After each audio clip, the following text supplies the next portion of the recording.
Hi students, आज हम बात कर रहे हैं तुम्हें बीएससी सेकेंड ईयर फिजिक्स, ठीक है ना। पेपर फर्स्ट जो पेपर है वो फर्स्ट थर्मो, ठीक है ना। थर्मोडायनेमिक्स पूरा लिख देता हूँ।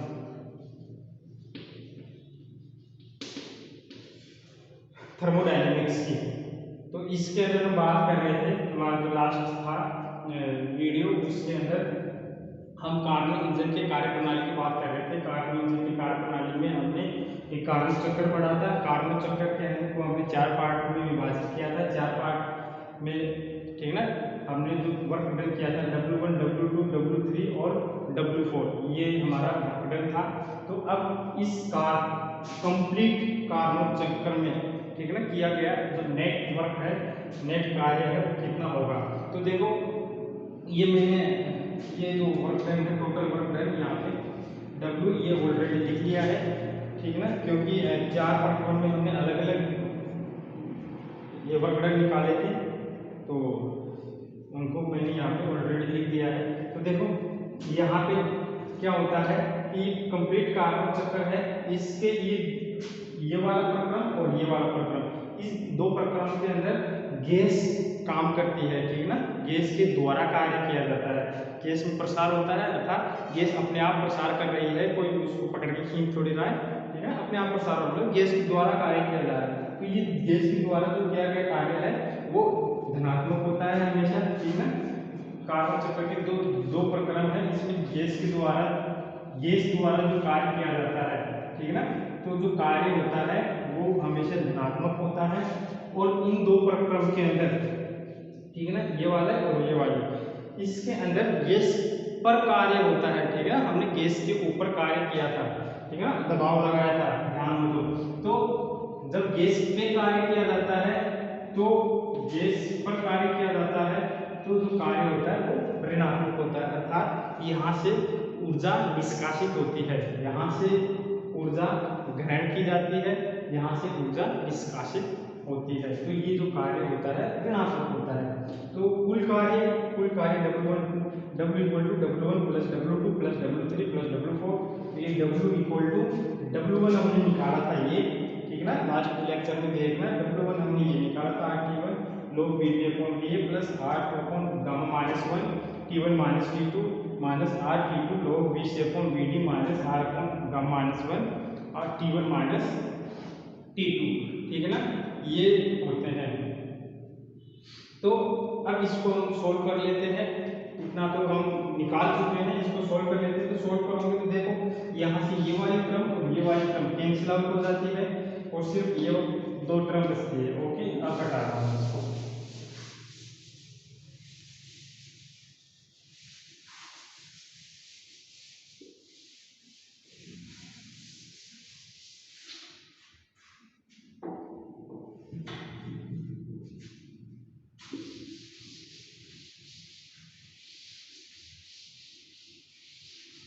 ओके, तो यहाँ से जो वर्क W हमारे पास आता है, W equal to R T1 log VB upon VA minus R T2 log VC upon VD, ठीक है ना, ये W की वैल्यू आती है। अब देखो इसको कोई इक्वेशन दे दो आप, ठीक है ना, 5। अब देखो यहाँ पे हम यदि इन दोनों को इक्वल कर दें, तो इसको और शॉर्ट फॉर्म में लिख सकते हैं, ठीक ना, तो इसका और एब्रिविएशन कर सकते हैं अपन। तो ये इन दोनों को इक्वल करने के लिए हम यहाँ पे देखो, एक तो ये वक्र है और एक ये वक्र है, ठीक है ना, इन दो वक्रों की बात करते हैं। तो जो रुद्धोष्म वक्र है, ठीक है ना, कौन सा, BC के लिए जो गैस का प्रक्रम है, गैस की अवस्था समीकरण होती है रुद्धोष्म प्रक्रम के लिए गैस की अवस्था समीकरण क्या होती है, PV gamma equal to K, और EC से हम एक इक्वेशन और निकाल सकते हैं, टी वी गामा माइनस 1 के लिए भी नियतांक होता है, ठीक है ना। ये भी दोस्तों में ये टी वी के अंदर रिलेशन है, वो पी और वी के अंदर रिलेशन था, ठीक है ना। तो यहाँ पे हमने टी वी गामा माइनस 1 के कर दिया। तो बी सी वक्र, देखो वक्र जो बी सी है, वक्र बी सी के ऊपर ये बिंदु है और ये बिंदु है, ओके, दो बिंदुएं हैं, ये दोनों बिंदु वक्र बी सी के ऊपर स्थित है। तो यहाँ पे हम ये लिख सकते हैं T1 बिंदु बी के लिए, बिंदु बी के लिए हम ये लिख सकते हैं T1 V B gamma minus 1 equal to, क्योंकि ये कांस्टेंट है, इसका मतलब ये इक्वल होगा इसके, तो इस बिंदु के लिए क्या है, ये T2 we C gamma minus 1। तो इसको आप सोल्व करोगे यहाँ से, तो ये T1 upon T2, T1 upon T2 और ये VC upon VB gamma minus 1, यहाँ से VC upon VB equal to T1 upon T2, okay, और ये इसको हम लिख देते हैं 1 upon gamma minus 1 upon gamma minus 1, ठीक है। तो ये जो है ना, ये वाली quantity T1 upon T2 1 upon gamma minus 1, इसको हम रुद्धोष्म प्रसार गुणांक भी कहते हैं, ठीक है ना।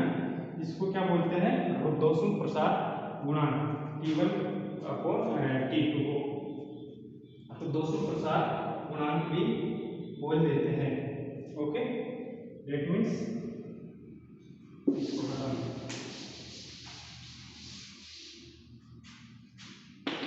यहाँ पे इसको रो से रिप्रेजेंट करते हैं, और T1 upon T2 1 upon gamma minus 1, इसको यहाँ पे रुद्धोष्म प्रसार गुणांक, ठीक है ना, इसको यहाँ पे रुद्धोष्म प्रसार गुणांक बोलते हैं, T1 upon T2 1 upon gamma minus 1, okay. तो एक तो ये आ गया, यहाँ से इसको ए इक्वेशन दे दो, ठीक है ना, इसको ए इक्वेशन दे दो। नेक्स्ट जो रुद्धोष्म वक्र है कौन सा, DA, ठीक है ना, DA, इससे आपको क्या मिलेगा, T, देखो T ए बिंदु T1 VA gamma minus 1 equal to D बिंदु के ऊपर T2 VD गामा माइनस 1, ठीक है, ये दोनों वैल्यू मिल रही हैं। यहाँ से आप क्या निकाल सकते हो, T1 upon T2, T1 upon T2 और VD upon VA gamma minus 1, ठीक है ना, ये वैल्यू निकाल सकते हो। यहाँ से फिर से आप VD upon VA equal to T1 upon T2 1 upon gamma minus 1, इसको आप इक्वेशन बी दे दो। तो देखो समीकरण, ये वैल्यू तो होगी, इसको हटा, समीकरण ए व बी से, ए व बी से ये वाली क्वांटिटी और ये वाली क्वांटिटी दोनों सेम है, तो यहां से हम लिख सकते हैं VC upon VB equal to VD upon VA, ठीक है ना, ये वैल्यू हम लिख सकते हैं यहां से। अब हटाते हैं, क्योंकि कोई जरूरत नहीं है।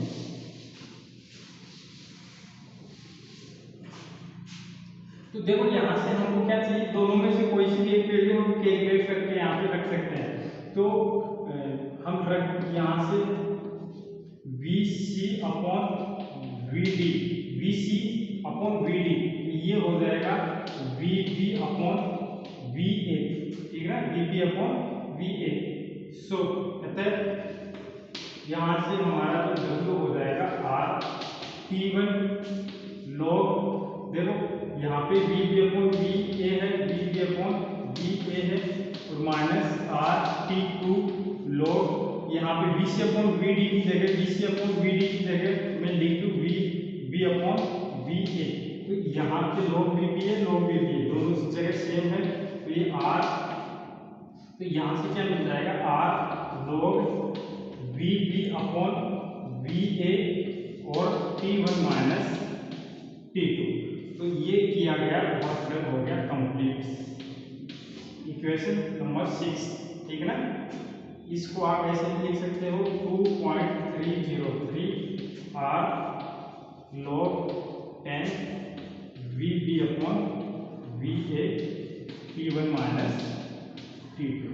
ओके, ये दोनों मिला के इक्वेशन नंबर 6 है, दोनों सेम है। ओके, तो ये हमारा प्रोडक्ट यहाँ पे आ गया है।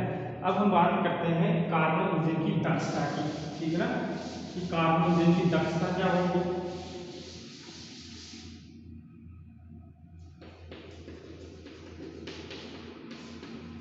कार्बन इंजन की दक्षता, एफिशिएंसी ऑफ कार्बन इंजन, इसको हम मीटा से लिखते हैं। दक्षता का फॉर्मूला आप जानते हो, ठीक है ना, कि कार्यकारी पदार्थ के द्वारा किया गया उपयोगी कार्य, ठीक है ना, उपयोगी कार्य तथा कार्यकारी पदार्थ के द्वारा ग्रहण की गई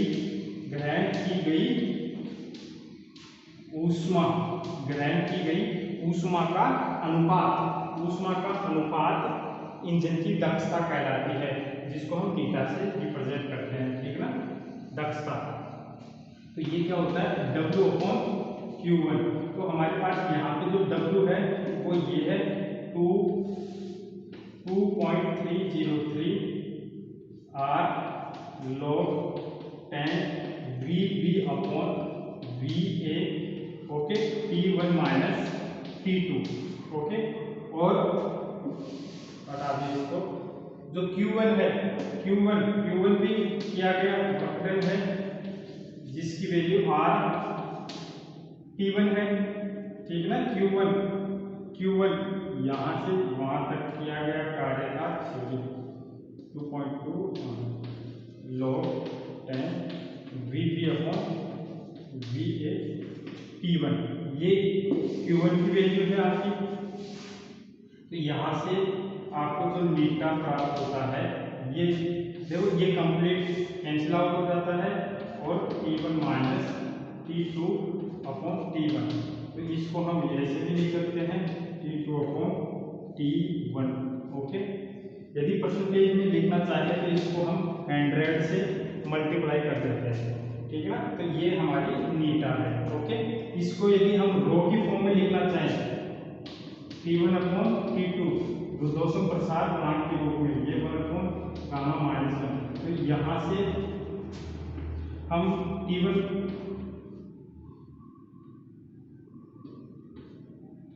T1 अपॉन T2 इसकी वैल्यू कैलकुलेट कर सकते हैं, ठीक है ना। T1 अपॉन T2 की वैल्यू क्या आएगी, थोड़ा मैं इधर नीचे कर देता हूँ।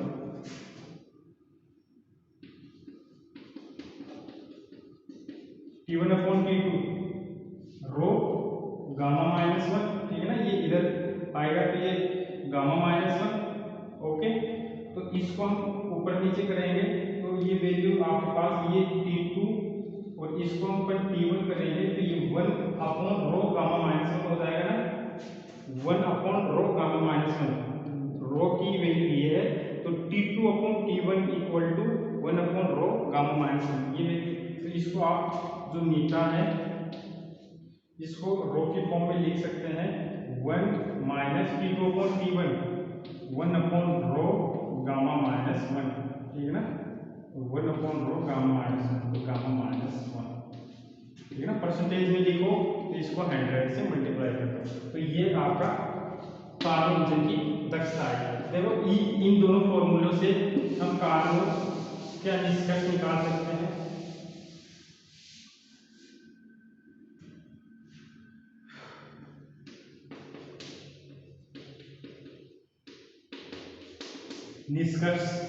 निष्कर्ष क्या निकलेंगे, तो फर्स्ट निष्कर्ष क्या है कि देखो, मैं यहाँ पे बता रहा हूँ, इसको लैंग्वेज में आप लिख लेना, ठीक है ना, कि सीधे की बात है कि जो कार्बन, देखो जो दक्षता है, दक्षता यहाँ पे देखो मीटा, ये मीटा सिर्फ T2 और T1 के ऊपर निर्भर कर रही है। तो जो कार्बन इंजन की जो दक्षता है वो कार्य जो ऊष्मा स्रोत और ऊष्मा सिंक है उसके ताप के ऊपर निर्भर करती है, कार्यकारी पदार्थ की प्रकृति पे नहीं। जो कार्बन इंजन में जो या कार्बो इंजन की जो दक्षता है, कार्बो इंजन की जो दक्षता है वो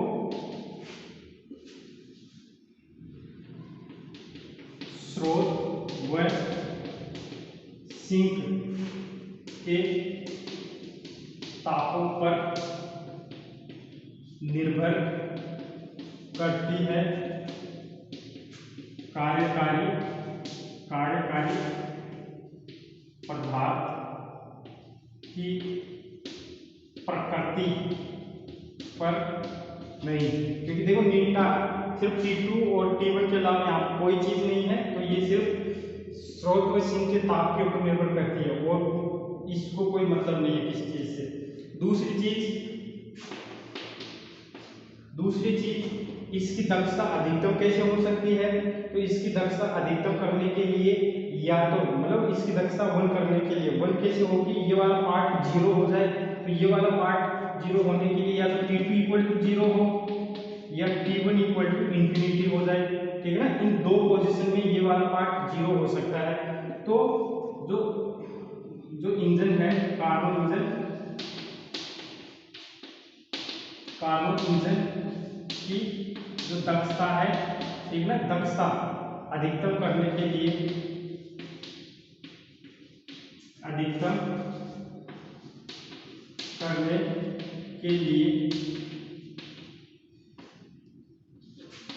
या तो T2 जो T2 है इसको 0 केल्विन हो करने के लिए, या तो T2 इक्वल टू 0 केल्विन हो या, ठीक है ना, या इसको मैं घटा दूं,